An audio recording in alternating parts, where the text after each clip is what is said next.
서울 강남구 대치동의 한 은행 지점. 오전 10시가 막 지난 시각 자동문이 열리며 한 노인이 천천히 들어섰습니다. 올해 73살의 박영수 할아버지였습니다.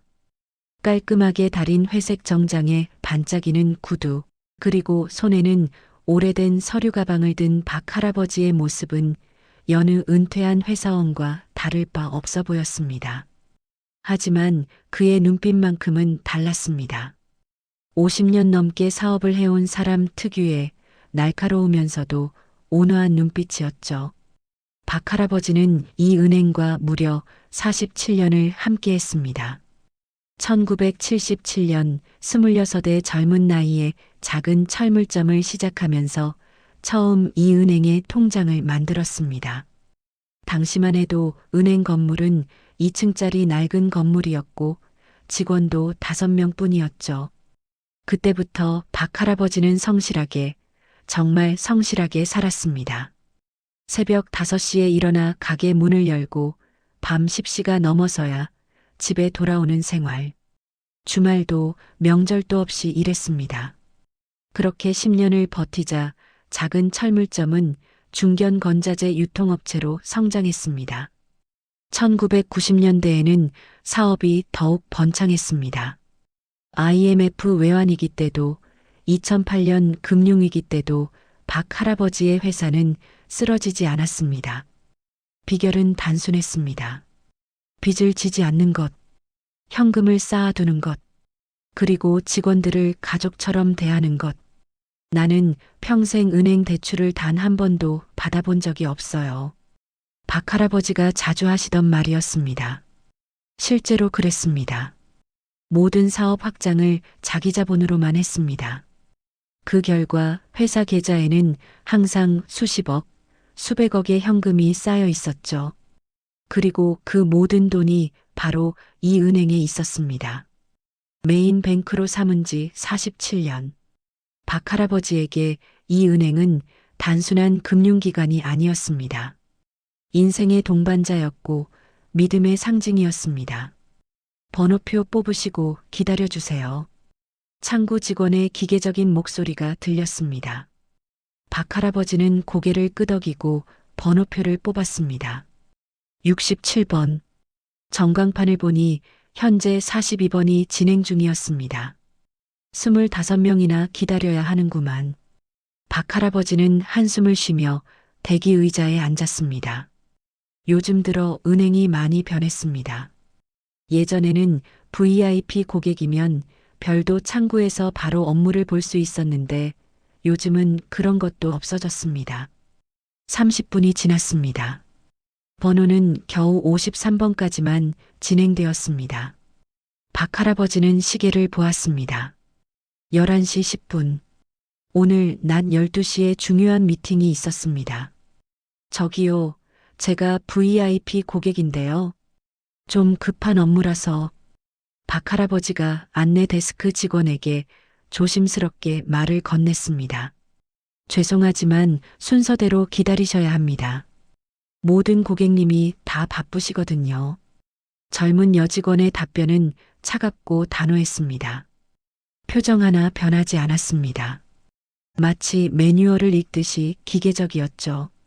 아니, 그게 제가 이 은행 고객이 된 지 거의 50년이 다 되어 가는데 고객님, 뒤에 다른 분들도 기다리고 계십니다.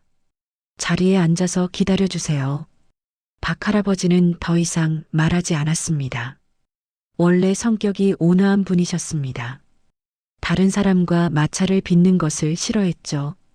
그냥 자리로 돌아가 앉았습니다. 하지만 마음 한구석이 불편했습니다. 47년을 함께 했는데 이렇게까지 차갑게 대해야 하나? 작은 섭섭함이 가슴 한편에 자리 잡기 시작했습니다. 결국 박 할아버지의 차례가 온 것은 11시 50분이었습니다. 거의 2시간을 기다린 셈이었죠.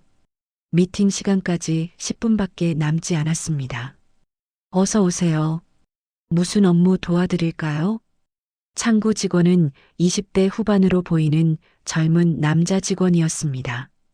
이름표를 보니 김민준이라고 적혀 있었습니다. 회사 계좌에서 개인 계좌로 50억 원 정도 이체를 하려고 하는데요. 박 할아버지의 말에 김민준 직원의 눈빛이 순간 변했습니다. 50억이라는 금액에 놀란 듯 했습니다. 아, 네. 신분증하고 도장 있으신가요? 여기 있습니다. 박 할아버지는 준비해온 서류를 내밀었습니다. 신분증, 회사 인감도장, 통장, 그리고 이사회 결의서까지 모든 것이 완벽하게 준비되어 있었습니다. 잠시만요. 금액이 크니까 확인 좀 해보겠습니다. 김민준 직원은 서류를 들고 안쪽으로 들어갔습니다. 5분이 지났습니다. 10분이 지났습니다. 박 할아버지는 시계를 보며 초조해하기 시작했습니다. 이미 미팅 시간은 지났습니다. 15분이 지나서야 김민준 직원이 돌아왔습니다. 그런데 혼자가 아니었습니다. 30대 중반으로 보이는 여성이 함께였습니다. 명찰을 보니 차장 이수진이라고 적혀 있었습니다. 고객님, 제가 이 업무를 담당하고 있는 차장 이수진입니다. 아, 네. 안녕하세요. 고객님, 50억이라는 금액이 적지 않은데요. 이체 목적이 어떻게 되시나요? 이수진 차장의 질문에 박 할아버지는 당황했습니다. 목적을 물어보다니 자기 돈을 자기가 옮기는데 무슨 목적을 설명해야 한단 말입니까? 그냥 개인적으로 필요해서요. 회사 돈을 개인 계좌로 옮기는 건데 무슨 문제라도 있습니까? 아니, 문제가 있다는 게 아니라요. 요즘 금융사고가 많아서요. 그리고 이렇게 큰 금액은 사전 예약을 하셔야 합니다. 사전 예약이요? 네. 최소 3영업일 전에 미리 연락을 주셔야 해요. 갑자기 50억을 이체하시려면. 잠깐만요. 박 할아버지는 손을 들어 이수진 차장의 말을 끊었습니다. 목소리에 처음으로 짜증이 섞여 나왔습니다. 제가 이 은행 고객이 된 지가 몇 년인 줄 아십니까? 47년입니다. 47년. 제가 26살 때부터 이 은행을 이용했어요. 그동안 제 회사 계좌에 최소 몇백억, 많을 때는 1000억이 넘는 돈이 들어와 있었습니다. 박 할아버지의 목소리가 점점 커졌습니다. 주변 사람들이 하나둘 쳐다보기 시작했습니다. 그 오랜 세월 동안 단 한 번도 문제를 일으킨 적이 없습니다. 연체도 없고 사고도 없었어요. 그런데 지금 제 돈을 제가 옮기겠다는데 사전 예약이 필요하다고요? 고객님, 진정하세요. 이건 은행 규정입니다. 규정? 47년 전에는 없던 규정 아닙니까? 예전에는 VIP 고객한테는 이런 식으로 안 했어요. 주변이 점점 조용해졌습니다. 모든 사람들의 시선이 박 할아버지와 이수진 차장에게 쏠렸습니다. 고객님, 일단 자리에 앉으시죠. 제가 지점장님께 여쭤보겠습니다. 이수진 차장은 당황한 표정으로 박 할아버지를 상담 부스로 안내했습니다. 박 할아버지는 깊은 한숨을 쉬며 따라갔습니다. 상담 부스에 앉은 박 할아버지는 핸드폰을 꺼냈습니다. 미팅 상대방에게 연락을 해야 했습니다. 여보세요, 이사님. 죄송합니다. 제가 지금 은행 업무 때문에 좀 늦어지고 있습니다. 30분만 기다려 주시겠습니까? 전화를 끊은 박 할아버지의 얼굴에는 피로가 가득했습니다. 이미 오전부터 지쳐버렸습니다. 10분 후 이수진 차장이 다시 나타났습니다. 그리고 그 옆에는 50대 중반의 남자가 함께였습니다. 지점장이었습니다. 박영수 사장님, 오랜만입니다. 저는 이 지점 지점장 정태호입니다. 아, 네. 박 할아버지는 힘없이 고개를 끄덕였습니다. 사장님, 상황은 들었습니다. 50억 이체권 말이죠. 사실 규정상으로는 사전 예약이 필요한 게 맞습니다만 사장님께서 워낙 오래 거래하신 분이시니 제가 특별히 처리해 드리겠습니다. 그럼 오늘 이체가 가능합니까? 네, 가능합니다. 다만 한 가지 부탁이. 정태호 지점장은 잠시 말을 멈췄습니다. 그리고는 조심스럽게 말을 이었습니다. 혹시 이체 금액을 30억 정도로 줄이실 수는 없으실까요? 50억은 좀 부담이 되어서요. 지점 유동성 관리 문제가 있습니다. 박 할아버지는 믿을 수 없다는 표정을 지었습니다. 지점장님, 지금 무슨 말씀을 하시는 겁니까? 제 돈인데 제가 왜 금액을 조절해야 합니까? 아, 그게 아니라 오늘 50억을 빼시면 다른 고객분들 업무에 지장이. 그럼 제가 참아야 한단 말입니까? 제 돈을 제가 못 쓰게. 박 할아버지의 목소리가 다시 커졌습니다. 정태호 지점장은 난처한 표정을 지었습니다. 알겠습니다. 그럼 오늘은 30억만 먼저 이체하시고 나머지 20억은 내일 해드리는 건 어떠십니까? 박 할아버지는 아무 말도 하지 않았습니다. 그냥 정태호 지점장을 빤히 쳐다볼 뿐이었습니다. 그 침묵이 길게 이어졌습니다. 정태호 지점장은 땀을 흘리기 시작했습니다. 알겠습니다. 50억 전액 이체 처리하겠습니다. 30분만 기다려 주십시오. 결국 박 할아버지가 은행을 나선 것은 오후 1시 30분이었습니다. 은행에 도착한 지 3시간 30분 만이었습니다. 단순한 이체 업무 하나에 말이죠. 미팅은 이미 끝나버렸습니다. 상대방은 화가 나서 가버렸고 중요한 계약건은 무산되어 버렸습니다. 박 할아버지는 차에 올라타 한동안 그냥 앉아 있었습니다. 운전을 할 기력이 없었습니다. 47년을 함께 했는데 가슴 한편이 먹먹했습니다. 배신감이랄까요? 섭섭함이랄까요? 뭐라 표현하기 어려운 감정이 밀려왔습니다. 예전에는 안 그랬습니다. 20년 전만 해도 박 할아버지가 은행에 가면 지점장이 직접 나와서 맞이했습니다. VIP 라운지에서 차를 마시며 편하게 업무를 볼 수 있었죠. 하지만 언제부턴가 달라졌습니다. VIP 라운지는 없어졌고 특별 대우도 사라졌습니다. 번호표를 뽑고 기다리는 건 그렇다 쳐도 자기 돈을 쓰는데 이렇게 눈치를 봐야 한다니. 나이 들면 이렇게 되는 건가. 박 할아버지는 쓴웃음을 지었습니다. 70대가 되니 사람들이 자신을 대하는 태도가 달라진 게 느껴졌습니다. 예전에는 사장님으로 불렸는데 이제는 그냥 어르신이 되어버렸습니다. 핸드폰이 울렸습니다. 부인이었습니다. 여보, 점심은 먹었어? 아직. 은행 업무가 좀 길어져서. 무슨 일 있어? 목소리가 안 좋은데? 아니야. 괜찮아. 저녁 때 집에서 얘기하자. 전화를 끊은 박 할아버지는 시동을 걸었습니다. 그리고 천천히 차를 몰기 시작했습니다. 하지만 그의 머릿속에는 온통 오늘 있었던 일들만 맴돌았습니다. 차가운 직원의 태도, 이 시간 넘게 기다린 시간, 그리고 지점장이 금액을 줄여달라고 부탁하던 그 순간, 내가 이 은행에 얼마나 많은 돈을 맡겨뒀는데, 박 할아버지의 회사 계좌에는 현재 897억 원이 들어 있었습니다. 개인 계좌까지 합치면 거의 1,000억 원에 육박하는 돈이었습니다. 그 돈을 47년 동안 한 번도 다른 은행으로 옮기지 않고 오직 이 은행만 믿고 맡겨두었습니다. 그게 충성심이라고 생각했습니다. 신이었죠. 하지만 오늘 그 신이가 무너지는 소리를 들었습니다. 작지만 또렷한 균열이 생긴 것입니다. 그리고 박 할아버지는 아직 몰랐습니다.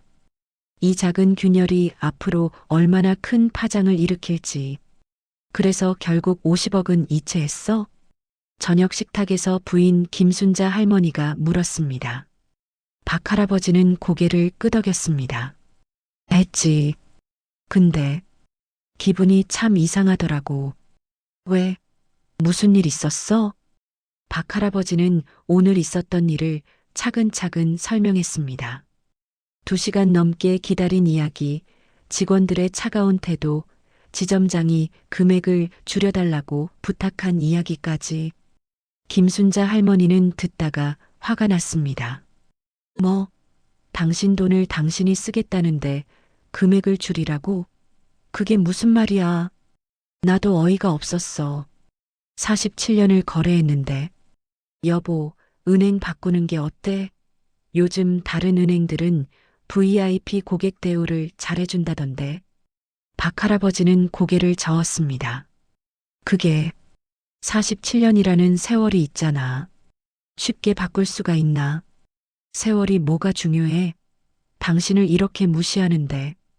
김순자 할머니의 말에 박 할아버지는 아무 대답도 하지 못했습니다.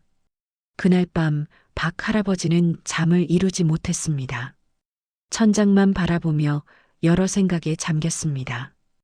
이게 시작일까? 아니면 이미 오래전부터 이랬던 걸 내가 모른 척했던 걸까? 마음 한구석에 작은 의심의 씨앗이 싹트기 시작했습니다. 그리고 이 작은 씨앗은 앞으로 거대한 나무로 자라나게 됩니다. 박 할아버지는 아직 몰랐습니다. 이것이 단순한 하루의 불쾌한 경험으로 끝나지 않을 것이라는 사실을. 47년의 신뢰가 무너지는 데는 생각보다 긴 시간이 필요하지 않다는 것을. 그리고 무너진 신뢰는 때로 엄청난 결과를 가져온다는 것을. 창밖으로 밤이 깊어가고 있었습니다. 그로부터 일주일이 지났습니다. 박영수 할아버지는 다시 같은 은행을 찾았습니다. 이번에는 회사 계좌 관리 문제 때문이었습니다. 오전 9시 30분 은행 문이 열리자마자 들어갔습니다. 이번에는 일찍 와서 기다리는 시간을 줄이려는 생각이었죠. 하지만 이미 대기 인원이 10명이 넘었습니다. 또 기다려야 하는구나. 박 할아버지는 한숨을 쉬며 번호표를 뽑았습니다. 23번. 현재 진행 번호는 15번이었습니다. 30분을 기다린 끝에 드디어 차례가 왔습니다. 창구로 다가간 박 할아버지는 직원에게 말했습니다.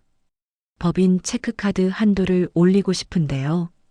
현재 1 5천만 원인데 1억으로 올려주세요. 신분증이랑 사업자 등록증 있으세요? 젊은 여직원의 목소리는 무미건조했습니다. 박 할아버지는 준비해온 서류를 내밀었습니다. 잠시만요. 직원은 서류를 받아들고는 컴퓨터를 두드리기 시작했습니다. 5분이 지났습니다. 10분이 지났습니다. 고객님, 이거 승인이 안 나네요. 네, 왜요? 한도를 올리려면 본사 승인이 필요한데 추가 서류가 필요하대요. 무슨 서류요? 재무제표, 납세증명서, 그리고 한도 상향 사유서요. 박 할아버지는 어이가 없었습니다. 제가 이 은행에 900억 가까이 맡겨놓고 있는데 체크카드 한도 5천만 원 올리는데 그런 서류가 필요합니까? 규정이 그렇습니다, 고객님. 규정? 박 할아버지는 중얼거렸습니다. 지난주에도 들었던 말이었습니다. 그럼 언제까지 준비해야 합니까? 최대한 빨리 준비해 주시면 검토 후에 연락드리겠습니다. 검토는 얼마나 걸립니까? 일주일 정도요. 일주일이나요? 박 할아버지의 목소리가 높아졌습니다. 주변 사람들이 쳐다보기 시작했습니다. 고객님, 조용히 좀 해주세요. 다른 고객분들이. 아니, 이게 말이 됩니까? 제가. 고객님, 계속 이러시면 보안 요원을 부르겠습니다. 그 순간 박 할아버지는 말을 멈췄습니다. 보안 요원이라니. 자신이 마치 문제를 일으키는 사람 취급을 받고 있다는 생각이 들었습니다. 박 할아버지는 아무 말 없이 서류를 챙겨서 은행을 나왔습니다. 가슴속에서 무언가가 끓어오르는 것 같았습니다. 3일 후 박 할아버지는 필요한 서류를 모두 준비해서 다시 은행을 찾았습니다. 이번에는 오후 2시쯤 갔습니다. 오전보다는 사람이 적을 거라고 생각했죠. 하지만 대기 인원은 오히려 더 많았습니다. 번호표를 뽑고 보니 47번. 현재 진행 번호는 28번이었습니다. 또 1시간은 기다려야겠네. 박 할아버지는 지친 표정으로 의자에 앉았습니다. 요즘 들어 은행 가는 게 너무 힘들었습니다. 육체적으로도 정신적으로도. 1시간 10분을 기다린 끝에 드디어 차례가 왔습니다. 창구 직원은 저번에 봤던 그 여직원이었습니다. 어서 오세요. 무슨 업무 도와드릴까요? 지난번에 체크카드 한도 상향 신청하려고 왔다가 서류가 부족하다고 해서요. 오늘 다 가져왔습니다. 박 할아버지는 두툼한 서류 봉투를 내밀었습니다. 재무제표, 납세증명서, 사유서까지 모두 준비했습니다. 직원은 서류를 받아서 하나하나 확인하기 시작했습니다. 그런데 표정이 점점 굳어지더니 결국 이런 말을 했습니다. 고객님, 이 재무제표가 작년 거네요. 올해 거로 다시 가져오셔야 해요. 뭐라고요? 규정상 3개월 이내 발급된 서류여야 합니다. 박 할아버지는 서류를 다시 집어들었습니다.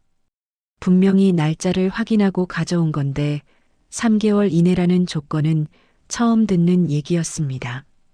지난번에 그런 얘기 안 하셨잖아요. 그건 제가 말씀드린 게 아니라. 그럼 누가 말했습니까? 똑같은 은행 직원이잖아요. 박 할아버지의 목소리가 커졌습니다.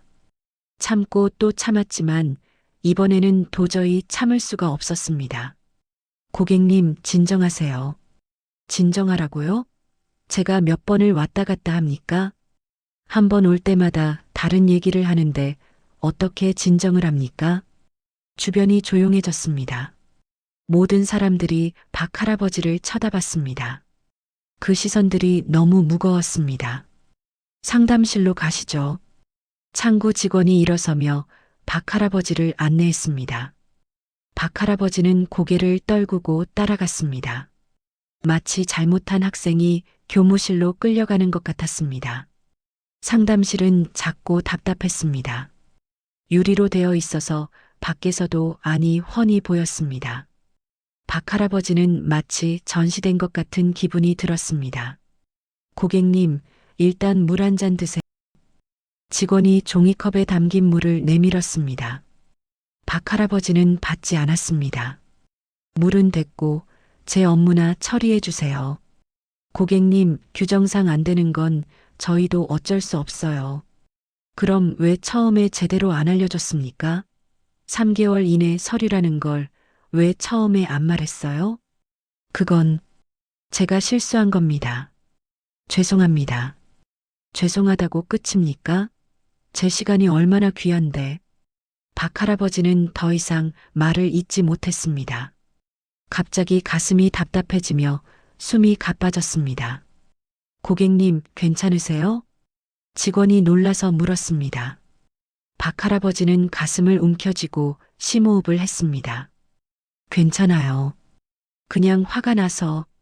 일단 오늘은 집에 가서 쉬시고 서류 다시 준비해서 오세요. 박 할아버지는 대답하지 않았습니다.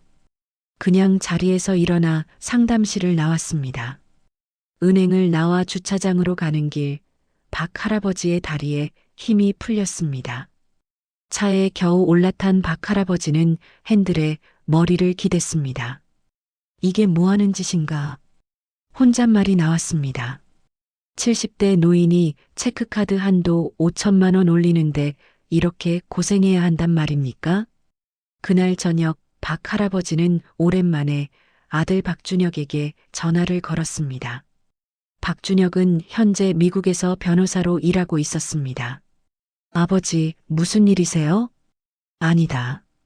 그냥 목소리가 듣고 싶어서. 목소리가요? 아버지, 무슨 일 있으세요?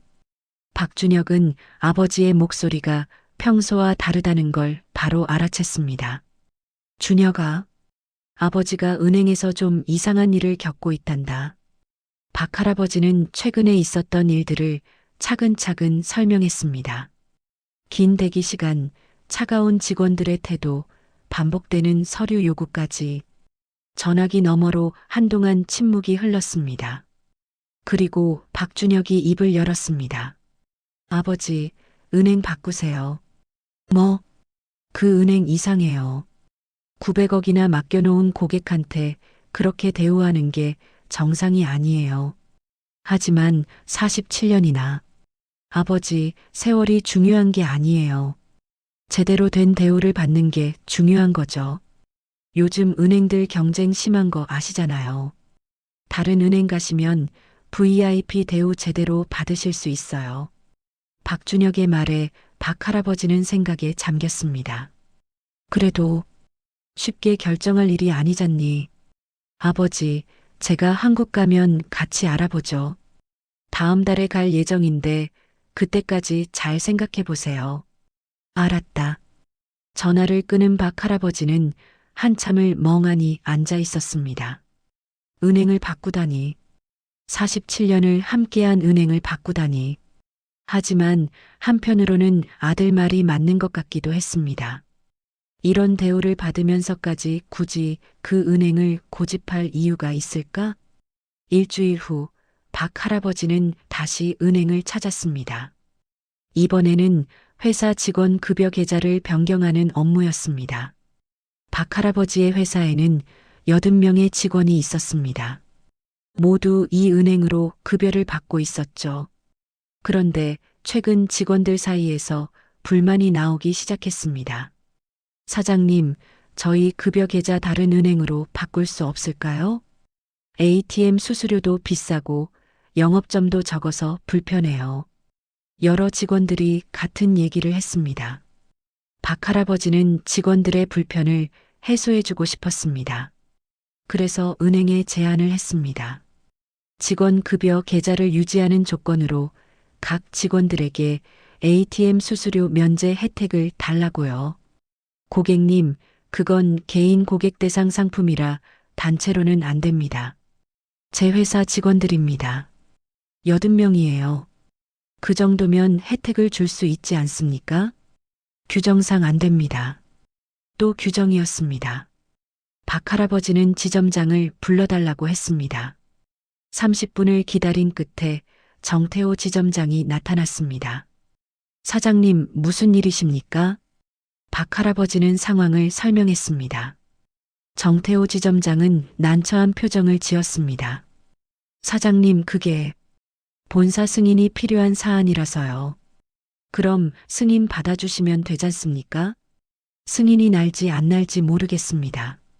제가 이 은행에 얼마나 많은 돈을 맡겨뒀는지 아십니까? 900억입니다. 900억? 박 할아버지의 목소리가 커졌습니다. 주변 사람들이 또 쳐다봤습니다. 사장님, 진정하세요. 제가 본사에 한번 얘기해 보겠습니다. 언제까지요? 2주 정도 걸릴 것 같습니다. 2주요? 그렇게 오래요? 죄송합니다. 절차가 그렇습니다. 박 할아버지는 더 이상 말하지 않았습니다. 그냥 고개를 끄덕이고 자리에서 일어났습니다. 은행을 나오며 박 할아버지는 결심했습니다. 더 이상은 안 되겠다고. 이 은행과는 이제 끝이라고. 그날 밤 박 할아버지는 서재에 앉아 오래된 통장들을 꺼냈습니다. 47년 동안 모아온 통장들이었습니다. 첫 통장은 1977년에 만든 것이었습니다.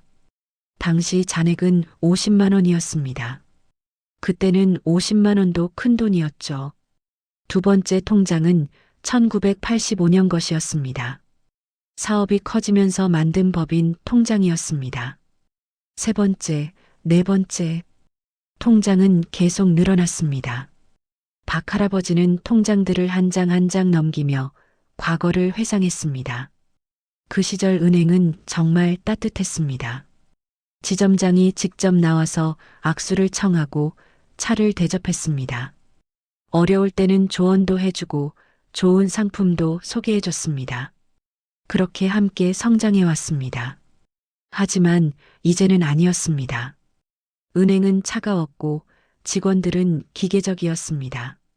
고객이 아니라 그냥 번호표에 불과했습니다. 47년.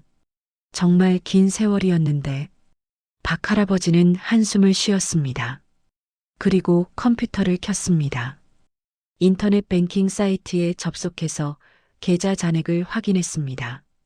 법인 계좌 897억 2천만 원, 개인 계좌 78억 5천만 원, 총 975억 7천만 원, 거의 1,000억에 달하는 돈이었습니다.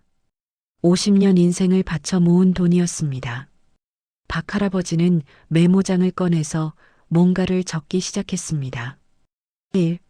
다른 은행 알아보기. 2. 이전 절차 확인하기. 3. 직원들에게 설명하기. 4. 회사 이사회 소집하기. 하나씩 적다 보니 할 일이 많았습니다. 하지만 이제는 결심했습니다. 더 이상 이 은행에 묶여 있지 않겠다고. 여보, 아직 안 자? 김순자 할머니가 서재 문을 열고 들어왔습니다. 응, 생각 좀 하고 있어. 은행 일 때문에? 응. 박 할아버지는 부인에게 오늘 있었던 일을 얘기했습니다. 그리고 자신의 결심도 말했습니다. 은행을 바꾸려고 해. 더 이상은 못 참겠어. 김순자 할머니는 남편의 손을 잡았습니다. 당신이 결정한 거면 나는 따를게. 47년이나 함께 했는데 쉬운 결정은 아니었을 거야. 응, 정말 쉽지 않았어. 근데 이제는 더 이상 미룰 수 없을 것 같아. 그래, 당신 건강이 더 중요해. 요즘 은행 갈 때마다 스트레스 받는 거 내가 다 알아. 얼굴이 안 좋아져. 부인의 말에 박 할아버지는 고개를 끄덕였습니다. 고마워. 내 결정을 지지해줘서. 우리 부부인데 당연한 거지. 그날 밤 박 할아버지는 오랜만에 편하게 잠들었습니다. 결심을 하고 나니 마음이 한결 가벼워졌습니다. 하지만 박 할아버지는 아직 몰랐습니다. 자신의 이 결정이 얼마나 큰 파장을 일으킬지. 그리고 은행은 더더욱 몰랐습니다. 자신들이 47년 고객을 잃게 될 거라는 사실을. 아니, 단순히 고객 한 명을 잃는 게 아니라 1,000억에 가까운 자금이 빠져나간다는 사실을. 다음 날 아침 박 할아버지는 일찍 일어났습니다. 오랜만에 상쾌한 기분이었습니다. 회사로 출근해서 제일 먼저 한 일은 비서에게 지시하는 것이었습니다. 김대리, 우리 거래하고 있는 다른 은행들 리스트 좀 뽑아줘. 그리고 각 은행 VIP 담당자 연락처도. 네, 사장님. 무슨 일이신가요? 메인 뱅크를 바꾸려고.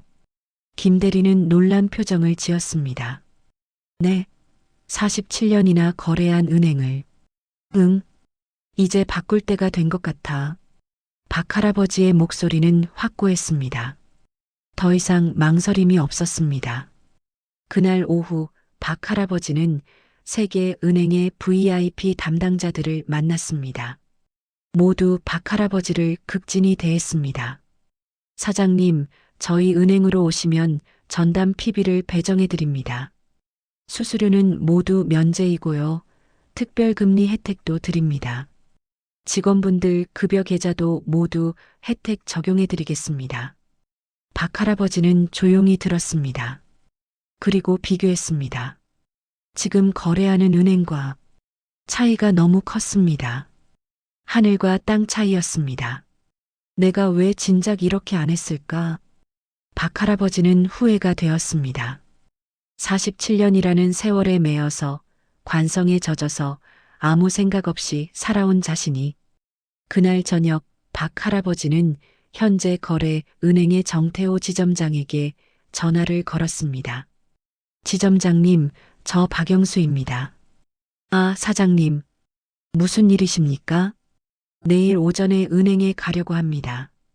중요한 업무가 있어서요. 아, 네. 무슨 업무신데요? 내일 가서 말씀드리겠습니다. 지점장님이 꼭 계셔야 합니다. 알겠습니다, 사장님. 전화를 끄는 정태호 지점장은 이상한 느낌이 들었습니다. 박 사장님의 목소리 톤이 평소와 달랐습니다. 뭔가 단호했습니다. 무슨 일일까? 하지만 정태호 지점장은 크게 걱정하지 않았습니다. 설마 47년 거래 고객이 은행을 떠날 리 없다고 생각했으니까요. 그것이 정태호 지점장의 그리고 그 은행의 가장 큰 착각이었습니다. 박 할아버지는 이미 결심했습니다. 그리고 그 결심은 번복되지 않을 것입니다. 내일 무언가 큰 일이 벌어질 것입니다. 47년 관계의 종말이 다가오고 있었습니다.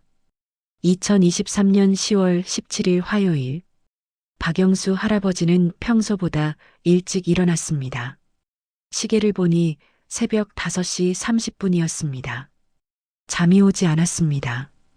오늘이 바로 그날이었습니다. 47년 관계를 정리하는 날. 샤워를 하고 정장을 차려입었습니다. 네이비색 양복에 하얀 셔츠, 그리고 은색 넥타이. 중요한 날에 항상 입던 옷이었습니다. 여보, 벌써 나가? 부인 김순자 할머니가 부엌에서 나왔습니다. 응. 은행 문 열자마자 가려고. 아침은 먹고 가. 식욕이 없어. 나중에 먹을게. 여보. 김순자 할머니는 남편의 손을 잡았습니다. 괜찮아. 오늘만 지나면 다 끝나. 박 할아버지는 부인의 손을 가만히 쥐었습니다. 따뜻했습니다. 50년을 함께한 손이었습니다. 다녀올게. 조심해서 다녀와. 오전 8시 30분, 박 할아버지는 은행 앞에 도착했습니다. 아직 문이 열리지 않았습니다. 차 안에서 30분을 기다렸습니다. 그 30분이 참 길게 느껴졌습니다. 지난 47년의 기억들이 주마등처럼 스쳐 지나갔습니다.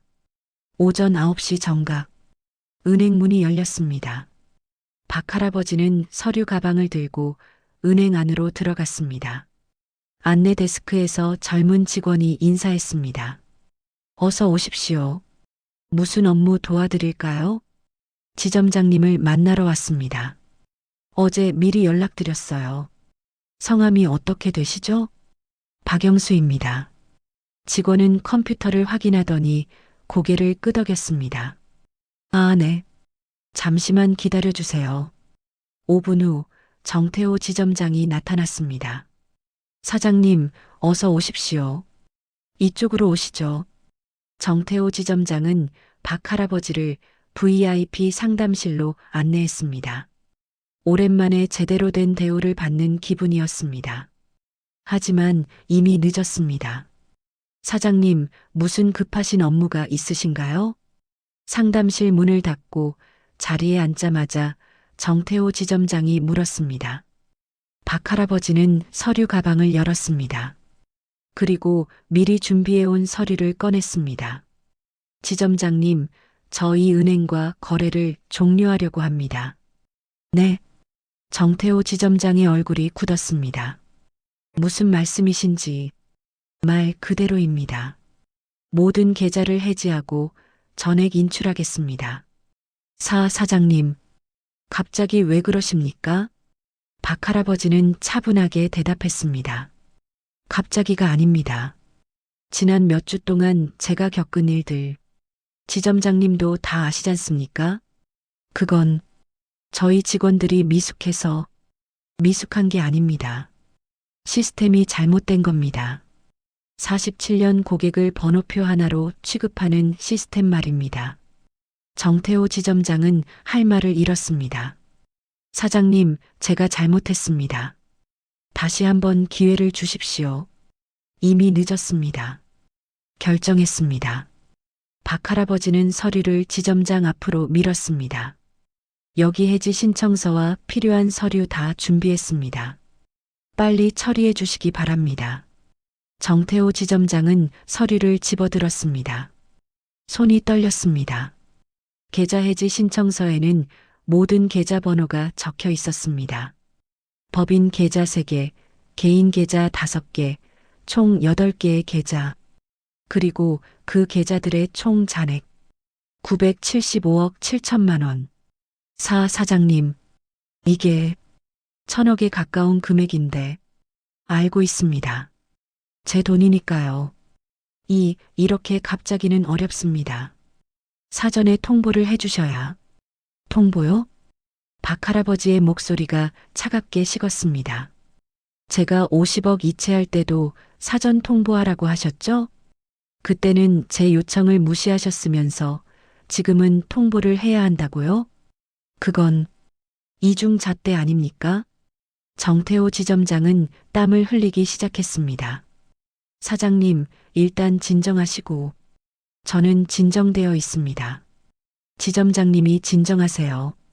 박할아버지는 팔짱을 끼고 의자에 기댔습니다.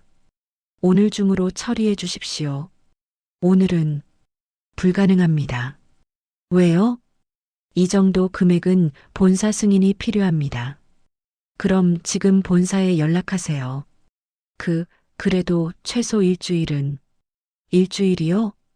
박할아버지가 자리에서 일어섰습니다. 제 돈을 제가 찾는데 일주일이나 걸립니까? 그게 말이 됩니까? 사장님, 이건 규정입니다. 또 규정이군요. 박할아버지는 차갑게 웃었습니다. 좋습니다. 규정대로 합시다. 금융감독원에 민원을 넣겠습니다. 고객 자산 인출을 정당한 이유 없이 지연시키는 건 명백한 위법 행위거든요. 정태호 지점장의 얼굴이 창백해졌습니다. 해시태그 본사 긴급 보고. 잠깐만 기다려 주십시오. 제가 바로 본사에 연락하겠습니다.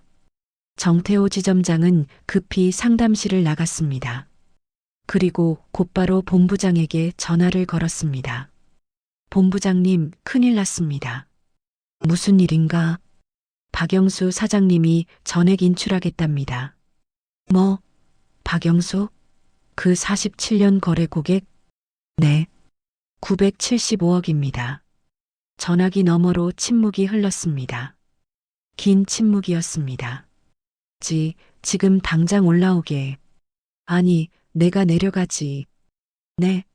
본부장님이요? 975억이면 우리 지점 예금의 15%야. 이게 한 번에 빠지면 지점 문 닫아야 해. 정태호 지점장은 식은땀이 흘렀습니다. 그제야 사태의 심각성을 깨달았습니다. 최대한 붙잡아. 어떻게든. 내가 30분 안에 도착할게. 전화가 끊겼습니다. 정태호 지점장은 다시 상담실로 돌아갔습니다. 사장님, 본부장님이 직접 오신답니다. 30분만 기다려 주십시오. 30분요? 네, 꼭 사장님을 뵙고 싶다고 하셔서요. 박할아버지는 시계를 봤습니다.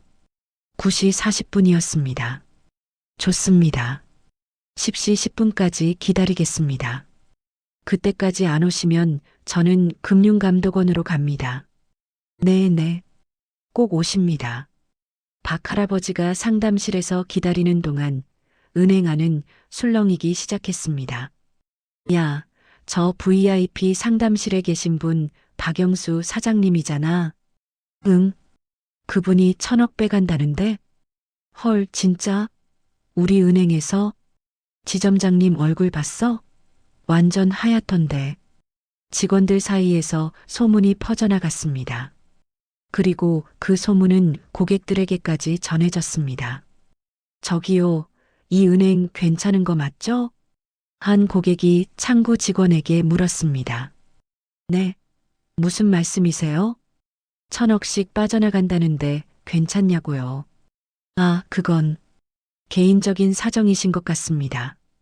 하지만 고객은 불안한 표정이었습니다. 그리고 그 불안은 다른 고객들에게도 전염되기 시작했습니다. 10시 5분 한 남자가 급하게 은행으로 들어왔습니다. 50대 후반의 남자였습니다. 강남 지역 본부장 최민석이었습니다. 지점장, 본부장님, 정태호 지점장이 급히 달려갔습니다. 어디 계신가? VIP 상담실입니다. 지금 상황은 10시 10분까지 기다리신답니다. 그 이후에는 금감원 간다고. 알았네. 내가 직접 말씀드리지. 최민석 본부장은 상담실 문을 열었습니다. 그리고 박할아버지를 보자마자 깊이 허리를 숙였습니다. 사장님, 강남 지역 본부장 최민석입니다. 뵙게 되어 영광입니다. 박할아버지는 가만히 앉아서 본부장을 쳐다봤습니다. 영광이라. 47년 만에 처음 듣는 말이네요. 죄송합니다, 사장님. 저희가 미처 챙기지 못했습니다. 미처 챙기지 못한 게 아닙니다. 아예 무시한 겁니다. 박할아버지의 목소리는 차가웠습니다. 사장님, 제발 한 번만 더 기회를 주십시오. 앞으로는, 앞으로요? 앞으로가 있다고 생각하십니까? 최민석 본부장은 할 말을 잃었습니다. 제가 지난 몇 주 동안 겪은 일들, 본부장님은 아십니까? 보고는 받았습니다만, 보고만 받으셨군요. 직접 경험해 보지는 않으셨겠죠. 2시간씩 기다리는 것, 번호표 하나로 취급당하는 것, 자기 돈 쓰는데 눈치 보는 것 말입니다. 정말 죄송합니다. 죄송하다고 해결됩니까? 박할아버지가 자리에서 일어섰습니다. 47년입니다. 제가 이 은행과 함께한 시간이 그동안 단 한 번도 배신하지 않았습니다. 다른 은행에서 더 좋은 조건을 제시해도 거절했습니다. 왜? 신뢰 때문이었습니다. 박할아버지의 목소리가 높아졌습니다. 하지만 여러분은 그 신뢰를 저버렸습니다. 규정이라는 이름으로, 시스템이라는 핑계로. 최민석 본부장은 이마에 땀을 닦았습니다. 사장님, 무엇을 원하십니까?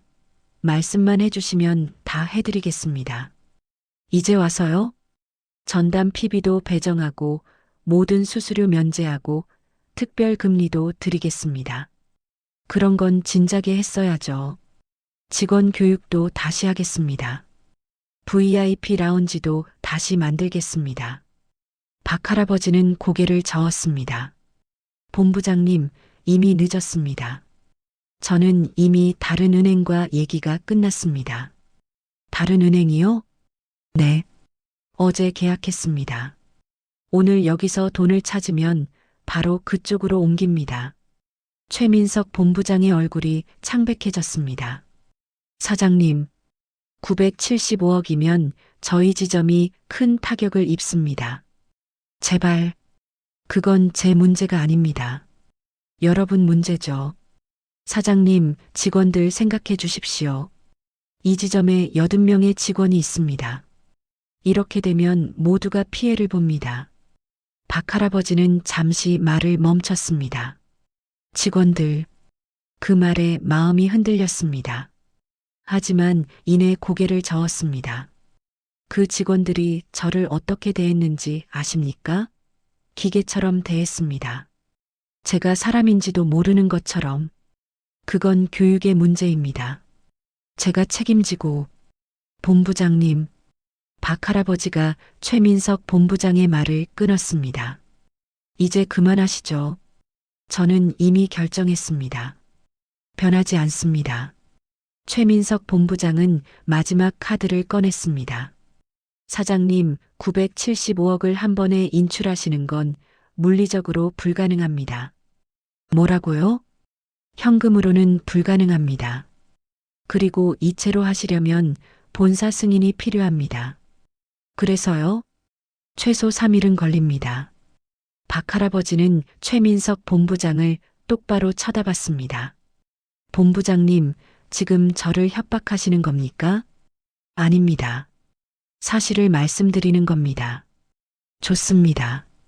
그럼 이렇게 합시다. 박할아버지는 자리에 앉았습니다. 오늘 300억을 먼저 빼겠습니다. 내일 300억, 모레 나머지 3일에 걸쳐서 전액 인출하겠습니다. 300억도 쉽지 않습니다. 그럼 100억씩 나눠서 하죠. 열흘에 걸쳐서. 최민석 본부장은 난감한 표정을 지었습니다. 사장님, 아니면 제가 언론에 제보할까요? 47년 거래 고객의 정당한 인출 요청을 은행이 거부한다고. 기사 나가면 어떻게 되는지 본부장님이 더 잘 아시겠죠? 최민석 본부장의 얼굴에서 핏기가 싹 빠졌습니다. 알겠습니다. 오늘 300억 처리하겠습니다. 감사합니다. 박 할아버지는 차갑게 말했습니다. 오전 11시 은행 전 직원이 비상체제로 돌입했습니다. 300억 인출. 한 지점에서 하루에 처리하기에는 너무나 큰 금액이었습니다. 본사에 긴급 자금 요청해 다른 지점에서도 현금 가져와 시스템 점검해 오류나면 안 돼. 은행 안이 아수라장이 되었습니다. 고객들은 무슨 일인가 싶어 웅성거렸습니다. 뭔 일이에요? 큰 거래가 있나 봐요. 은행 괜찮은 거 맞죠? 불안감이 퍼져나갔습니다. 정오가 되자 다른 지점에서 현금 수송 차량이 도착했습니다. 무장 경비원들이 현금 박스를 옮겼습니다. 그 광경을 본 고객들은 더욱 불안해했습니다. 저거 뭐예요? 혹시 은행에 문제 있는 거 아니에요? 내 돈 찾아야 하나? 은행은 점점 더 혼란스러워졌습니다. 오후 2시, 드디어 모든 준비가 끝났습니다. 사장님, 300억 이체 준비 완료되었습니다. 최민석 본부장이 박 할아버지에게 보고했습니다. 어느 계좌로 이체하실까요? 박 할아버지는 메모지를 꺼냈습니다. 거기에는 새로 만든 다른 은행 계좌 번호가 적혀 있었습니다. 여기로 부탁합니다. 최민석 본부장은 계좌번호를 받아들었습니다. 손이 떨렸습니다. 확인하겠습니다. 계좌번호 123-456-7890-12 맞으십니까? 맞습니다. 이체 금액 300억 원 맞으십니까? 맞습니다. 그럼 이체하겠습니다. 최민석 본부장은 마우스를 클릭했습니다. 화면에 이체 중 이라는 메시지가 떴습니다. 상담실 안이 조용해졌습니다. 모두가 화면만 쳐다봤습니다. 10초가 지났습니다. 20초가 지났습니다. 30초. 마침내 화면에 메시지가 떴습니다. 300억 원이 순식간에 다른 은행으로 옮겨갔습니다. 47년 관계의 첫 번째 균열이 현실이 되는 순간이었습니다. 내일 또 오겠습니다. 같은 시간에 박 할아버지는 자리에서 일어났습니다. 사장님, 최민석 본부장이 붙잡으려 했지만 박 할아버지는 뒤도 돌아보지 않고 상담실을 나갔습니다. 박 할아버지가 은행을 나간 후 최민석 본부장은 주저앉았습니다. 이런 일이. 정태호 지점장도 멍하니 서 있었습니다. 본부장님 어떡하죠? 모르겠네. 내일 또 300억이 나간다고? 네. 그럼 모레는? 나머지 375억이. 두 사람은 말을 잇지 못했습니다. 그때 한 직원이 급하게 들어왔습니다. 본부장님, 큰일 났습니다. 무슨 일인가? 고객들이 예금 인출하러 몰려들고 있습니다. 뭐? 최민석 본부장이 밖으로 나가보니 대기실이 사람들로 꽉 차 있었습니다. 제 예금 찾으러 왔어요. 저도요. 빨리 처리해 주세요. 이 은행 안전한 거 맞아요? 뱅크런의 조짐이었습니다. 최민석 본부장은 식은땀을 흘렸습니다. 이건 통제가 안 되겠는데. 박영수 할아버지의 300억 인출이 시발점이 되어 더 큰 위기가 시작되고 있었습니다. 47년 고객 한 명을 잃는 것으로 끝나지 않을 것이었습니다. 그날 오후 그 은행 지점은 사상 초유의 혼란에 빠졌습니다. 다음 날 아침 10월 18일 수요일 박영수 할아버지는 어제와 같은 시간에 은행에 도착했습니다. 오전 9시 정각. 하지만 어제와는 분위기가 달랐습니다. 은행 앞에 사람들이 줄을 서 있었습니다. 30명은 좋게 넘어 보였습니다. 이게 무슨... 박 할아버지는 차에서 내려 은행으로 걸어갔습니다. 사람들의 대화가 들렸습니다. 어제 300억 빠져나갔다면서? 나도 그 얘기 듣고 왔어. 우리 돈 괜찮은 거야?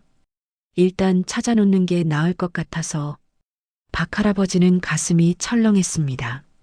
자신 때문에 이런 일이 벌어진 것입니다. 은행 안으로 들어가자 정태호 지점장이 급히 달려왔습니다. 사장님, 이쪽으로 오십시오. 지점장의 얼굴은 밤새 잠을 못 잔 듯 푸석했습니다. 본부장의 제안.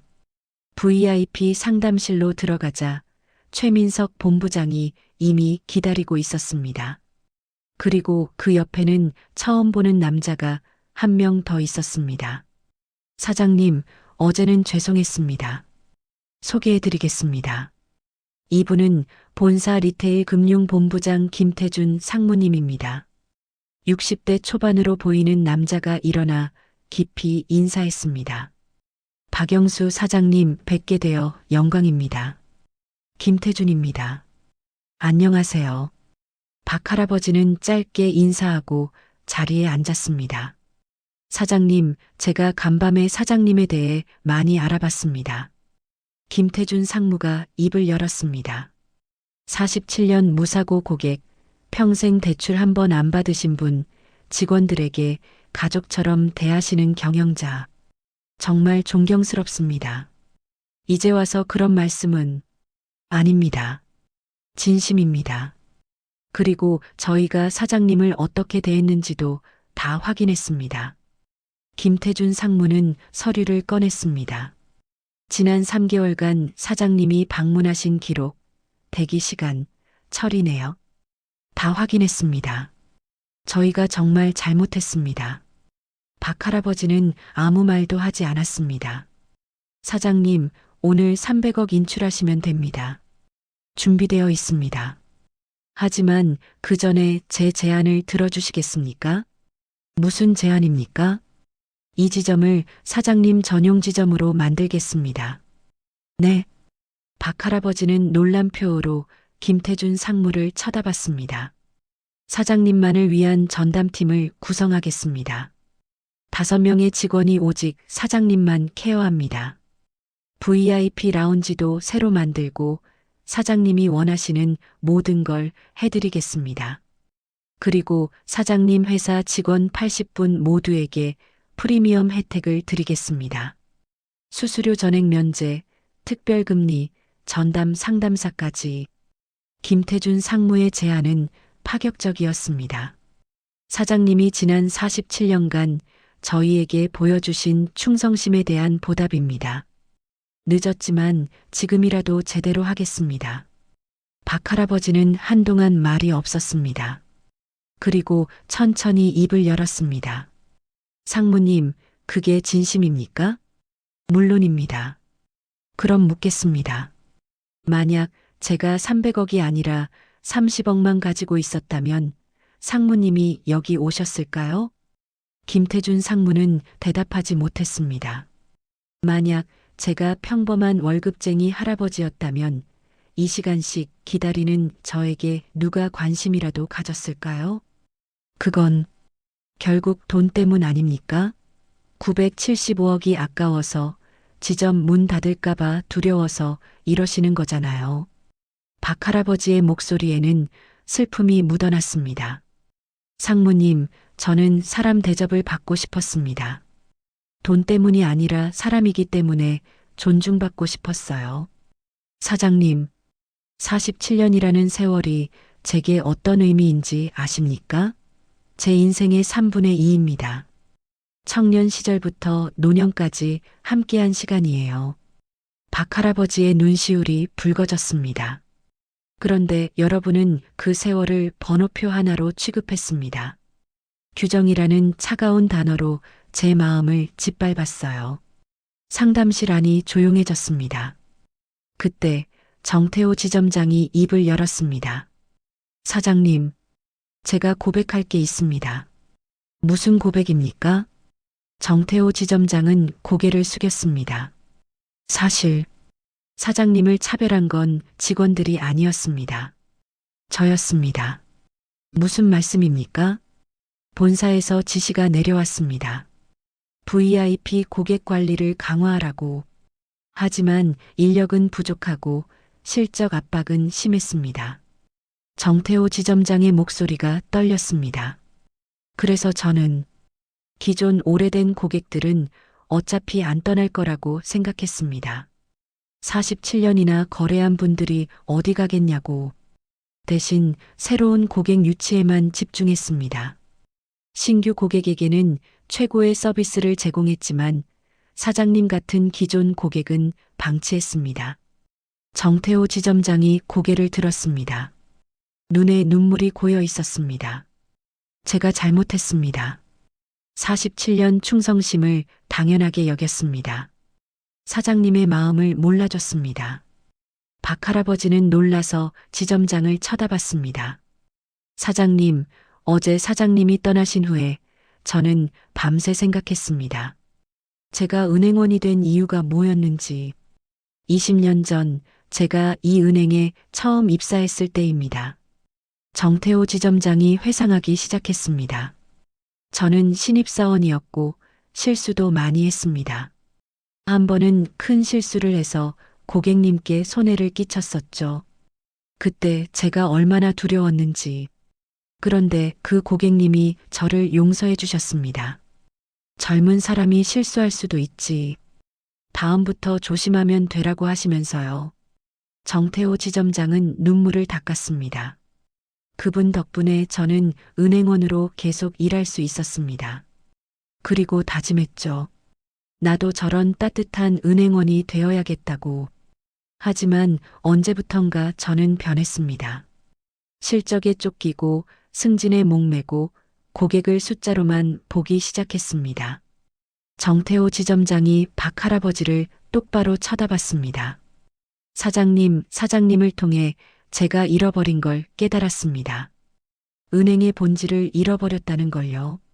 그때 상담실 문이 열렸습니다. 여러 직원들이 들어왔습니다. 첫 번째로 들어온 건 창구에서 박할아버지를 응대했던 젊은 여직원이었습니다. 사장님, 죄송합니다. 그녀의 목소리가 떨렸습니다. 제가 사장님을 어떻게 대했는지 어제 밤새 생각했습니다. 사장님은 제 할아버지 나이신데 제가 어떻게 그렇게 무례할 수 있었는지 저는 매뉴얼대로만 했다고 생각했습니다. 하지만 그게 얼마나 차가운 건지 몰랐습니다. 두 번째로 김민준 직원이 들어왔습니다. 사장님, 저도 죄송합니다. 제가 첫 응대를 제대로 했다면 이런 일이 없었을 텐데. 세 번째, 네 번째. 직원들이 하나둘씩 들어와 사과했습니다. 박할아버지는 당황했습니다. 이런 상황을 예상하지 못했습니다. 사장님, 최민석 본부장이 입을 열었습니다. 어제 사장님이 가신 후 저희는 긴급 회의를 했습니다. 왜 이런 일이 벌어졌는지 원인을 파악하기 위해서요. 그리고 알아냈습니다. 시스템의 문제였습니다. 최민석 본부장은 서류를 꺼냈습니다. 본사에서는 신규 고객 유치에만 몰두했습니다. 기존 고객 관리는 뒷전이었죠. 실적 평가도 신규 고객 위주였고요. 지점에서는 인력이 부족했습니다. VIP 고객이 100명이 넘는데 전담 인력은 2명뿐이었습니다. 물리적으로 케어가 불가능했죠. 최민석 본부장이 고개를 숙였습니다. 결국 오래된 고객들은 방치되었습니다. 어차피 안 떠날 거야라는 안일한 생각으로요. 하지만 사장님이 그게 얼마나 잘못된 생각인지 보여주셨습니다. 47년 충성심도 한순간에 무너질 수 있다는 걸요. 김태준 상무가 자리에서 일어났습니다. 사장님 덕분에 저희가 깨달았습니다. 은행의 진짜 자산이 뭔지요. 무슨 말씀입니까? 건물도 아니고 시스템도 아니고 사장님 같은 고객입니다. 47년을 함께한 그 신뢰가 진짜 자산입니다. 김태준 상무가 깊이 허리를 숙였습니다. 사장님, 만약 사장님이 정말 떠나신다면 저희는 받아들이겠습니다. 그게 저희가 받아야 할 대가니까요. 하지만 한 가지만 부탁드립니다. 오늘 300억 인출하시고 그 다음부터는 천천히 결정해 주십시오. 무슨 뜻입니까? 저희에게 변할 기회를 주십시오. 한 달만요. 한 달 동안 저희가 정말 변하는지 지켜봐 주십시오. 김태준 상무의 목소리는 간절했습니다. 만약 한 달 후에도 저희가 변하지 않았다면 그때는 미련 없이 떠나십시오. 나머지 675억도 전액 인출하십시오. 박 할아버지는 혼란스러웠습니다.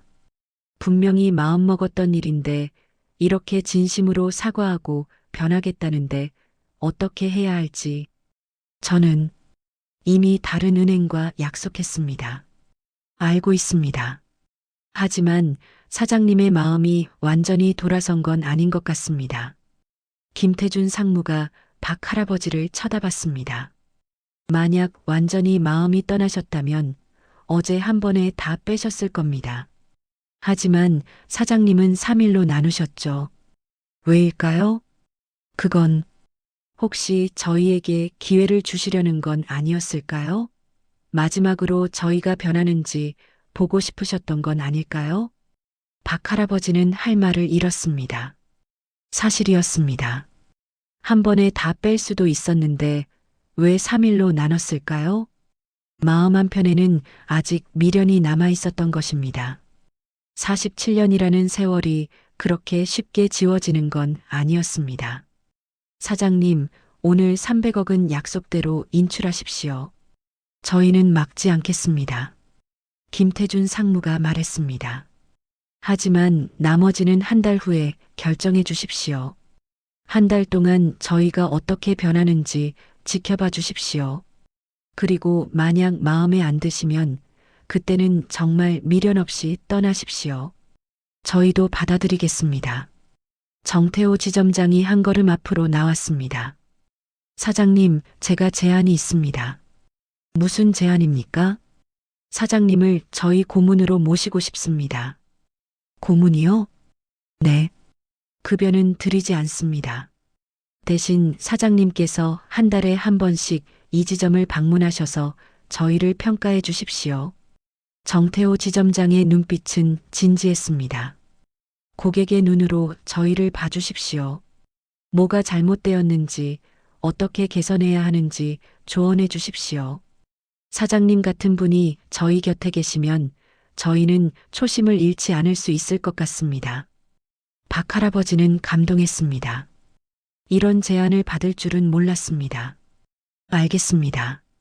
박 할아버지가 입을 열었습니다. 오늘 300억은 약속대로 인출하겠습니다.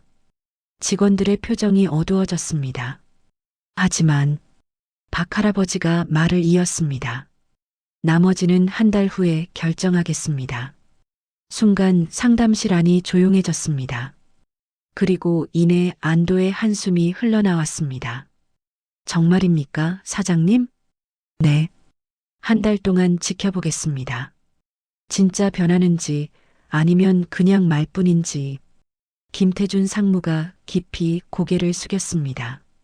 감사합니다, 사장님. 실망시키지 않겠습니다. 기대하지는 않겠습니다. 하지만 지켜보겠습니다. 박 할아버지의 목소리는 여전히 차가웠습니다. 완전히 마음을 연 건 아니었습니다. 그날 오후 박 할아버지는 약속대로 300억을 인출했습니다. 하지만 이번에는 분위기가 달랐습니다. 모든 직원들이 정중하게 인사했습니다. 대기 시간도 없었습니다. 전담팀이 신속하게 처리했습니다. 사장님, 차 한 잔 드시겠습니까? 아니요, 괜찮습니다. 불편한 점은 없으셨습니까? 없었습니다. 박 할아버지는 은행을 나왔습니다. 차에 올라타 한동안 생각에 잠겼습니다. 진짜 변할까? 아니면 한 달 후에는 다시 원래대로 돌아갈까? 확신은 없었습니다. 하지만 한 가지는 확실했습니다. 오늘 본 그 사람들의 눈빛은 진심이었다는 것. 적어도 변하고 싶어 한다는 건 사실이었습니다. 박 할아버지는 시동을 걸었습니다. 그리고 천천히 차를 몰기 시작했습니다. 마음이 복잡했습니다. 분명히 떠나기로 결심했는데 이렇게 흔들릴 줄은 몰랐습니다. 47년이라는 게 이렇게 무거운 거구나. 혼잣말이 나왔습니다. 하지만 한편으로는 기대도 되었습니다. 정말 변한다면, 그래서 다시 예전처럼 따뜻한 은행이 된다면, 그렇다면 675억을 다시 맡길 수도 있을 것 같았습니다. 박 할아버지는 아직 몰랐습니다. 이 한 달이 얼마나 드라마틱할지, 그리고 진짜 반전은 아직 오지 않았다는 것을. 한 달 후, 11월 17일, 박영수 할아버지와 은행이 약속한 한 달이 지났습니다. 그동안 은행은 놀라운 변화를 보여줬습니다. VIP 라운지가 새로 생겼고 전담팀이 구성되었습니다. 직원 교육도 대대적으로 이뤄졌습니다. 하지만 무엇보다 놀라운 건 모든 고객에 대한 태도가 바뀌었다는 것이었습니다. 박 할아버지뿐만 아니라 일반 고객들에게도 친절해졌습니다. 대기 시간도 줄었습니다. 불필요한 서류 요구도 사라졌습니다. 직원들의 얼굴에는 미소가 돌아왔습니다. 박 할아버지는 그 한 달 동안 일주일에 한 번씩 은행을 방문했습니다. 약속한 한 달에 한 번이 아니라 매주 갔습니다. 정말 변하는지 직접 확인하고 싶었으니까요. 그리고 오늘 마침내 한 달이 된 날, 박 할아버지는 최종 결정을 내리기 위해 은행을 방문했습니다.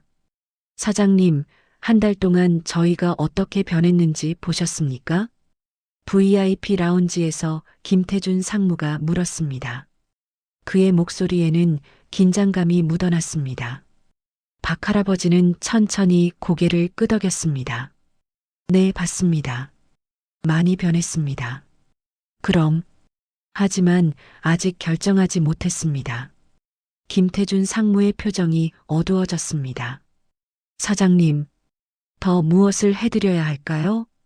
박 할아버지는 창밖을 바라봤습니다. 한동안 말이 없었습니다. 상무님, 제가 왜 300억을 2번 빼냈는지 아십니까? 잘 모르겠습니다. 그리고 왜 나머지 675억은 한 달을 기다렸는지 아십니까? 김태준 상무는 대답하지 못했습니다. 박 할아버지가 천천히 입을 열었습니다. 사실 저에게는 다른 이유가 있었습니다. 상무님, 제가 처음 이 은행에 왔을 때가 1977년이었습니다. 박 할아버지가 회상하기 시작했습니다. 그때 저는 26살이었고 겨우 철물점 하나 시작한 청년이었습니다. 돈도 없고 백도 없고 그냥 열심히 일할 각오만 있었죠. 그때 이 은행의 지점장님이 저를 믿어주셨습니다. 담보도 없는 제게 첫 대출을 해주셨어요. 그 돈으로 사업을 시작할 수 있었습니다. 김태준 상무는 놀란 표정으로 서류를 뒤적였습니다. 하지만 기록에는 사장님이 대출을 받으신 적이 1년 만에 다 갚았습니다. 이자까지 포함해서요. 그 이후로는 단 한 번도 대출을 받지 않았습니다. 박 할아버지의 눈에 그때의 기억이 떠올랐습니다. 그 지점장님 성함이 이창수였습니다. 지금은 돌아가셨지만 저에게는 은인이셨죠. 이창수 지점장님은 저에게 말씀하셨습니다. 영수야, 은행은 돈을 맡기는 곳이 아니라 신뢰를 맡기는 곳이야. 서로 믿고 함께 성장하는 거지라고. 박 할아버지의 목소리가 떨렸습니다.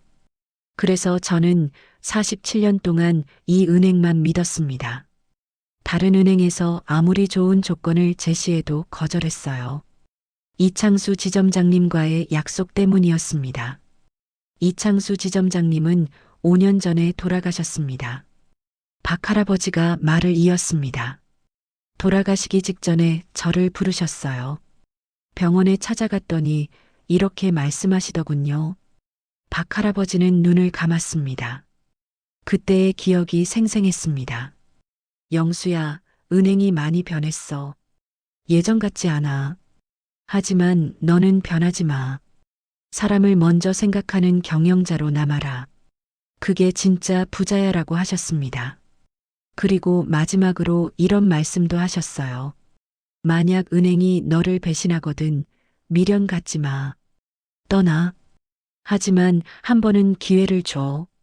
사람은 변할 수 있으니까라고. 김태준 상무는 숙연해졌습니다. 그래서 저는 떠나기로 했을 때 한 번에 다 빼지 않고 3일로 나눈 겁니다.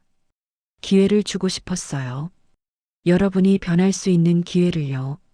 상무님, 사실 저는 돈이 필요해서 빼낸 게 아니었습니다.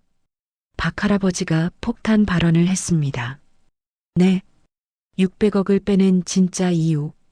그건 여러분을 깨우기 위해서였습니다. 김태준 상무와 정태호 지점장은 얼어붙었습니다. 제가 지난 몇 달 동안 겪은 일들, 그건 비단 저만의 문제가 아니었습니다. 다른 고객들도 똑같이 겪고 있었어요. 박 할아버지는 서류 가방에서 수첩을 꺼냈습니다. 제가 조사해 봤습니다. 이 은행을 떠난 오래된 고객들 명단이에요. 최근 3년간 100명이 넘습니다. 모두 저와 비슷한 이유였습니다. 무시당하고 차별받고 기계적으로 대우받았다고요. 박 할아버지가 수첩을 상무에게 건넸습니다. 여기 연락처도 있습니다. 직접 통화해 보세요. 제가 거짓말하는지 아닌지. 김태준 상무는 수첩을 받아들었습니다. 손이 떨렸습니다. 제가 600억을 빼내지 않았다면 여러분은 변했을까요? 아마 아닐 겁니다. 계속 똑같은 방식으로 운영했겠죠. 사장님. 하지만 600억이라는 충격이 있었기에 여러분은 깨어났습니다. 뭐가 잘못되었는지 돌아봤고 변하려고 노력했습니다. 박 할아버지는 일어섰습니다. 그게 제 목적이었습니다. 여러분을 깨우는 것. 상무님, 저는 오늘 최종 결정을 하러 왔습니다. 김태준 상무는 긴장한 표정으로 박 할아버지를 쳐다봤습니다. 나머지 675억. 어떻게 하시겠습니까? 박 할아버지는 잠시 침묵했습니다. 그리고 천천히 입을 열었습니다.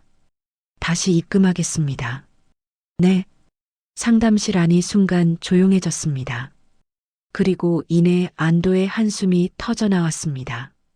정말입니까, 사장님? 네. 한 달 동안 지켜봤습니다.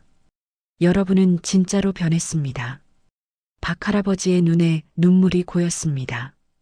예전에 그 따뜻한 은행으로 돌아왔습니다. 이창수 지점장님이 만들고 싶어 하셨던 그런 은행으로요. 김태준 상무가 자리에서 일어나 깊이 허리를 숙였습니다. 감사합니다, 사장님. 정말 감사합니다. 하지만 조건이 있습니다. 무슨 조건이든 들어드리겠습니다. 박 할아버지는 다시 자리에 앉았습니다. 첫째, 저를 고문으로 임명해 주십시오. 급여는 필요 없습니다. 대신 매달 이 지점을 방문해서 고객들의 불만 사항을 듣고 싶습니다. 알겠습니다. 둘째, VIP 고객만이 아니라 모든 고객을 소중히 대해 주십시오. 1,000원을 맡긴 고객이나 1,000억을 맡긴 고객이나 똑같이 존중받아야 합니다. 물론입니다.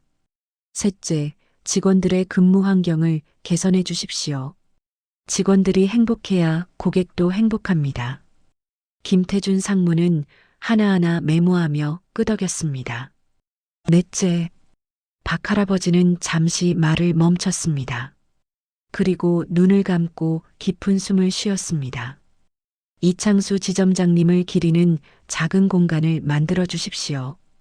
이 은행 한편에 그분이 평생 실천하신 신뢰의 가치를 기억하는 공간을요. 상담실 안이 숙연해졌습니다.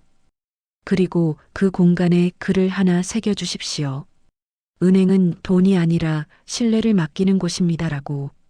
김태준 상무의 눈에서 눈물이 흘러내렸습니다. 꼭 그렇게 하겠습니다.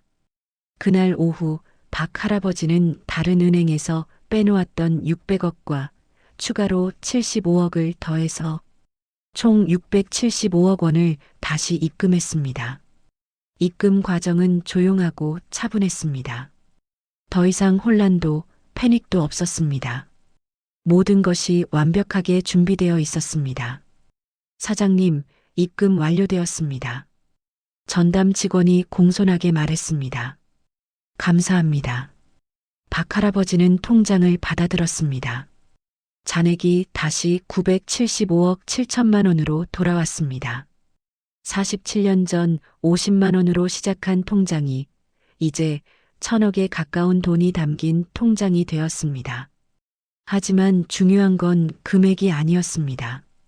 다시 찾은 신뢰였습니다. 그로부터 한 달 후 은행에는 놀라운 변화가 일어났습니다. 1층 로비 한편에 작은 공간이 만들어졌습니다. 이창수 신뢰관이라는 이름의 공간이었습니다. 거기에는 이창수 전 지점장의 사진과 함께 그분의 경영 철학이 적혀 있었습니다. 은행은 돈이 아니라 신뢰를 맡기는 곳입니다. 그리고 그 아래 작은 글씨로 이렇게 적혀 있었습니다. 이 교훈을 일깨워 주신 박영수 사장님께 감사드립니다. 박할아버지는 그 공간 앞에 서서 한동안 말이 없었습니다. 눈물이 흘러내렸습니다. 지점장님, 제가 약속 지켰습니다. 사람을 먼저 생각하는 사람으로 살았습니다. 그리고 이 은행도 변하게 했습니다. 옆에 서 있던 정태호 지점장도 눈물을 닦았습니다. 사장님, 정말 감사합니다. 사장님 덕분에 저희가 가장 중요한 걸 되찾았습니다. 아닙니다. 여러분이 스스로 찾은 겁니다. 저는 그저 계기를 만들었을 뿐이에요. 박영수 할아버지의 이야기는 곧 금융업계에 퍼졌습니다. 900억 인출 위협으로 은행을 변화시킨 고객. 47년 충성 고객의 마지막 교훈. 돈이 아니라 신뢰를 되찾은 은행. 언론도 주목했습니다. 하지만 박할아버지는 모든 인터뷰 요청을 거절했습니다. 저는 유명해지려고 한 게 아닙니다. 그저 잃어버린 신뢰를 되찾고 싶었을 뿐입니다. 대신 김태준 상무가 기자회견을 열었습니다. 저희는 박영수 사장님께 배웠습니다. 고객은 숫자가 아니라 사람이라는 것을요. 그리고 오래된 고객이 얼마나 소중한지를요. 앞으로 저희는 모든 고객을 박영수 사장님처럼 대하겠습니다. 그것이 진정한 은행의 모습이라고 믿습니다. 그 기자회견 이후 다른 은행들도 고객 서비스를 개선하기 시작했습니다. 박할아버지의 용기 있는 결단이 금융업계 전체에 변화의 바람을 일으킨 것입니다. 2024년 10월 박영수 할아버지가 처음 은행에서 모욕감을 느낀 지 정확히 1년이 지났습니다. 그 은행 지점은 이제 전국에서 고객 만족도 1위 지점이 되었습니다. 고객들의 입소문을 타고 신규 고객이 몰려들었습니다. 저 은행 가보세요. 정말 다릅니다. 고객을 사람으로 대합니다. 대기 시간도 짧고 직원들도 친절하고 무엇보다 진심이 느껴져요. 직원들도 행복해졌습니다. 실적 압박은 줄었고 근무 환경은 개선되었습니다. 무엇보다 자부심이 생겼습니다. 저는 이 은행에서 일하는 게 자랑스럽습니다. 정태호 지점장은 박 할아버지에게 말했습니다. 그리고 박영수 할아버지는 매달 은행을 방문해서 고객들과 대화를 나눴습니다. 불편한 점은 없는지, 개선할 점은 없는지 직접 들었습니다. 할아버지, 덕분에 이 은행 좋아졌어요. 젊은 고객이 박 할아버지에게 인사했습니다. 천만에요. 모두 직원들이 노력한 결과입니다. 박 할아버지는 겸손하게 대답했습니다. 해시태그 특별한 날. 2024년 11월 17일. 정확히 1년 전 박 할아버지가 한 달의 유예를 결정했던 그날. 은행에서는 작은 행사를 준비했습니다. 신뢰의 날 행사였습니다. 오늘은 저희 은행이 다시 태어난 날입니다. 김태준 상무가 직원들과 고객들 앞에서 말했습니다. 1년 전 박영수 사장님께서 저희에게 가장 큰 교훈을 주셨습니다. 그 교훈 덕분에 저희는 변할 수 있었습니다. 박할아버지는 뒤쪽에 조용히 앉아 있었습니다. 부인 김순자 할머니가 옆에 함께였습니다. 사장님, 앞으로 나오셔서 한 말씀 해주시겠습니까? 박할아버지는 고개를 저었습니다. 저는 됐습니다. 오늘의 주인공은 변화를 만들어낸 여러분입니다. 하지만 사람들이 박수를 치며 요청했습니다. 할 수 없이 박할아버지는 앞으로 나갔습니다. 여러분, 저는 특별한 사람이 아닙니다. 박할아버지가 입을 열었습니다. 그저 평범한 노인일 뿐입니다. 다만 한 가지 믿음이 있었습니다. 사람은 변할 수 있다는 믿음이요. 1년 전 저는 화가 났습니다. 배신감을 느꼈습니다. 47년의 신뢰가 무너지는 것 같았죠. 하지만 돌이켜보니 그건 시작이었습니다. 더 나은 변화의 시작이었습니다. 박할아버지는 직원들을 둘러봤습니다. 여러분이 증명했습니다. 사람은 변할 수 있다는 것을요. 그리고 그 변화가 얼마나 아름다운지를요. 앞으로도 이 초심을 잊지 마십시오. 고객은 번호표가 아니라 사람입니다. 돈이 아니라 신뢰입니다. 박할아버지의 목소리가 떨렸습니다. 이창수 지점장님이 50년 전에 저를 믿어주셨듯이 여러분도 고객을 믿어주십시오. 그게 진짜 은행입니다. 박수 소리가 터져 나왔습니다. 많은 사람들이 눈물을 흘렸습니다. 2028년 봄, 박영수 할아버지는 80살이 되었습니다. 그 은행은 이제 전국에서 가장 사랑받는 은행이 되었습니다. 신뢰의 은행이라는 별명으로 불렸습니다. 박할아버지는 여전히 매달 은행을 방문했습니다. 고문직을 유지하며 후배 경영자들에게 조언을 해줬습니다. 할아버지, 오셨어요? 이제는 3대째 근무하는 젊은 직원들이 박할아버지를 반갑게 맞았습니다. 응, 오늘도 고객들 만나러 왔지. 박할아버지는 이창수 신뢰관 앞에 섰습니다. 그곳은 이제 많은 사람들이 찾는 명소가 되었습니다. 지점장님, 저 잘하고 있죠? 박할아버지는 이창수 전 지점장의 사진을 보며 중얼거렸습니다. 당신이 가르쳐 주신 대로 살았습니다. 사람을 먼저 생각하고 신뢰를 지키고 한 번은 기회를 주는 삶을요. 그때 한 젊은 부부가 아기를 안고 은행에 들어왔습니다. 저기요, 우리 아기 첫 통장을 만들고 싶은데요. 아, 축하드립니다.